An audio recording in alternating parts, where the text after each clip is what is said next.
America, you gotta listen to this guy. He speaks the truth. We have to come together as one. We have to end racism because it's easy, because it's our decision. It's not the government's. So we make that decision, and it's how God intended it to be, and we have a fight on our hands. During 9/11, people running away from those burning buildings, running away in horror. We saw policemen and firemen running to those buildings, basically running to their deaths to go help others because they saw trouble and they knew that they were needed. That's got to be us in this day right here. We've got to run to the trouble, folks. And what is the trouble?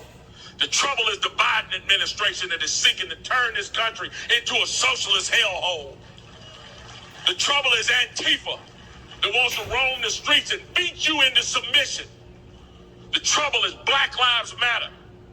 It claims to care about the lives of black people, but it's turned a blind eye while violence in black communities are taking lives at a genocidal rate. They've turned a blind eye. That's where the trouble is, and that's what we've got to run to. And we've got all the right in the world on our side. And there ain't no reason to be afraid.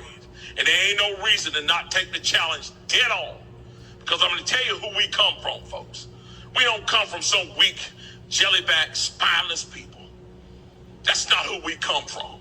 None of us. And it doesn't matter what color you are, what nation your folks hail from, how much money you got.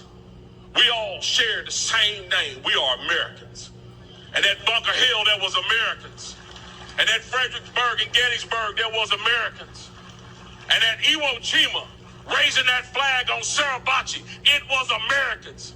And at Pork Chop Hill, there was Americans. Quezon, there was Americans.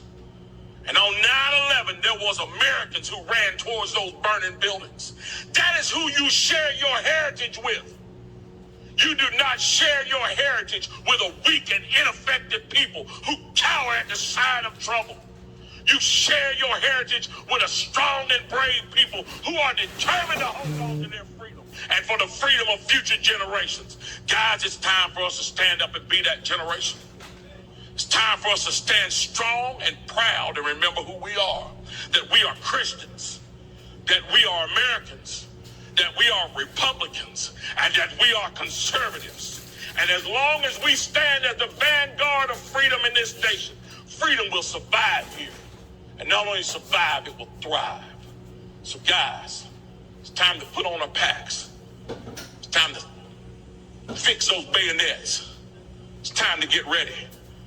We got a fight on our hands.